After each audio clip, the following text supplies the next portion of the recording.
अपने दफ्तर के काम में इतनी व्यस्त रहती थी कि उसे अपने लिए वक्त निकालना मुश्किल लगता था।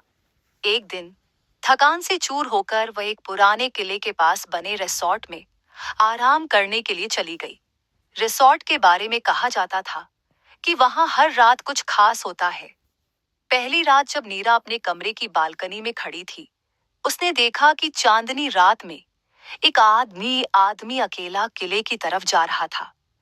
उसकी चाल में एक अजीब आकर्षण था। नीरा का दिल उसे देखकर तेज धड़कने लगा। वह सोच में पड़ गई, यह कौन हो सकता है? अगले दिन रिसॉर्ट के बगीचे में वही शख्स मिला। उसने नीरा को देखते ही मुस्कुराते हुए कहा, मैं आर्यन हूं, लगता है आप यहाँ नई हैं। नीरा ने संकोच से कहा, हाँ, मैं यहाँ कुछ दिन के लिए आई हूं। दोनों के बीच बातचीत का सिलसिला शुरू हुआ। आर्यन की गहरी आंखें और ठहराव भरी आवाज नीरा को अपनी ओर खींच रही थी। वह अक्सर नीरा को किले के बारे में दिलचस्प कहानियां सुनाता। एक रात आर्यन ने नीरा से पूछा, क्या तुम मेरे साथ किले की सैर करना चाहोगी? नीरा ने हाँ कर दी। चांदनी रात में दोनों किले के अंदर पहुंचे। वहां का सन्नाटा और हल्की ठंडी हवा माहौल को और भी रोमांटिक बना रही थी। आर्यन ने नीरा का हाथ पकड़ा और उसे किले की सबसे ऊंची छत पर ले गया। नीरा की धड़कनें तेज हो गईं। आर्यन ने उसे अपनी बाहों में भर लिया और कहा, नीरा, मैं तुम्हारे करीब रहना चाहता हूं। नीरा ने भी अपनी भावनाओं को रोका नहीं। दोनों के बीच की दूरी खत्म हो गई और चांदनी रात उनकी मोहब्बत की गवाह बन गई। उनकी कहानी वहीं खत्म नहीं हुई। नीरा को पता चला कि आर्यन उस रिसॉर्ट का मालिक है। उनका प्यार हर बीतते दिन के साथ गहरा होता गया। यह किला उनकी प्रेम कहानी का गवाह बन गया। नीरा और आर्यन के बीच जो चिंगारी उस रात किले में भड़की थी, वह अब एक तेज आग बन चुकी थी। हर मुलाकात के साथ उनके दिल एक दूसरे के करीब आते जा रहे थे। नीरा का रिसॉर्ट में रुकने का मकसद भले ही सुकून पाना था, लेकिन उसे आर्यन में वो सुकून मिलने लगा जिसकी उसे तलाश थी। एक शाम आर्यन ने नीरा को एक सरप्राइज डिनर के लिए आमंत्रित किया। रिसॉर्ट के पीछे बने झील के किनारे रोशनी से सजी नाव पर डिनर का इंतजाम किया गया था।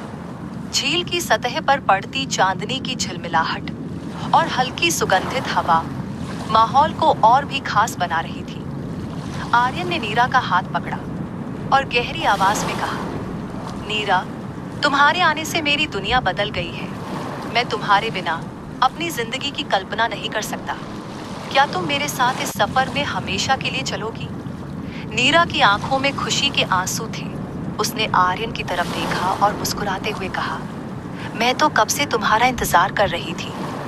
उस रात दोनों ने अपने दिल की बातें खुलकर एक दूसरे से की। नाव पर बैठे बैठे आर्यन ने नीरा को अपनी बाहों में भर लिया।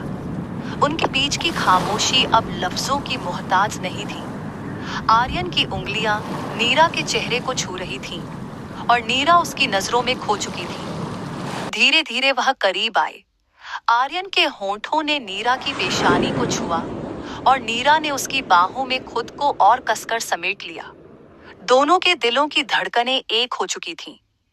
झील की शांत लहरें और चांदनी रात उनकी मोहब्बत का एहसास गहरा कर रही थी। कुछ दिन बाद नीरा को अपने ऑफिस लौटना पड़ा। जाते वक्त उसका मन भारी था। आर्यन ने उसे भरोसा दिलाया कि वह जल्द ही उससे मिलने आएगा। दोनों ने एक दूसरे से वादा किया कि यह फासला उनके प्यार को और मजबूत करेगा। पर कहानी में ट्विस्ट तब आया जब नीरा के ऑफिस में किसी ने उसे आर्यन के बारे में कुछ रहस्यमयी बातें बताईं। किसी ने कहा कि आर्यन का अतीत काफी उलझा हुआ है और वह लोगों से कुछ छिपा रहा है। नीरा के दिल में हल्का शक पैदा हुआ, लेकिन उसने तय किया कि वह खुद सच का सामना करेगी। अगले हफ्ते उसने अचानक से रिसॉर्ट पहुंचने का फैसला किया।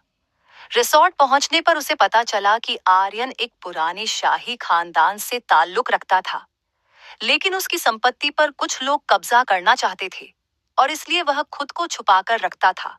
यह सब जानने के बाद नीरा ने आर्यन से सीधे सवाल किया, तुमने मुझे यह सब पहले क्यों नहीं बताया?